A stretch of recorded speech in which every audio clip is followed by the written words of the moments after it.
Hey functional bodybuilders, I'm covering the face pull, the banded face pull and the ring face pull. These show up a lot in our programs and they're an outstanding exercise to help strengthen the trapezius, the rotator cuff, and build resilience in your shoulders to combat common positions that people are sitting in for many hours of the day, and a lot of the pushing exercises that we do inside of training, like push-ups, bench press, and dips.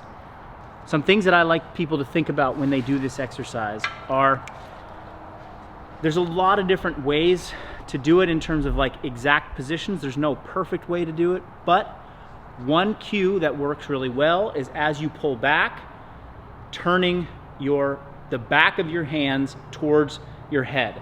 If it's towards your temples, towards your face, towards your chin, we want to do that as opposed to keeping the palms facing us. So as I perform a face pull, I'm turning the backs of my hands towards my head. The other cue that's helpful is keeping your elbows slightly above your shoulders. So as I pull here, my elbows are higher than my shoulders. If I drop them down, I'm not going to get that upper trap and activation that I would get in this position. If you have a training partner, then if they can put their fingertips right between your shoulder blades and cue you physically to squeeze right in between your shoulder blades, or if you can think about, I've got a pencil right along my spine and I want to contract my muscles around that pencil to hold it in place. That is another great physical cue to think about when doing face pulls. For the ring face pull, banded face pulls are terrific. If you've got bands like that, or really any resistance band, you can always use that. If you have a set of rings or a set of TRX straps, that also works quite well. Here's how you might set up for this. One of the keys to this and getting set up is that you have to find the right angle of your body so that the resistance is appropriate for what we're trying to do. We're trying to isolate the upper back.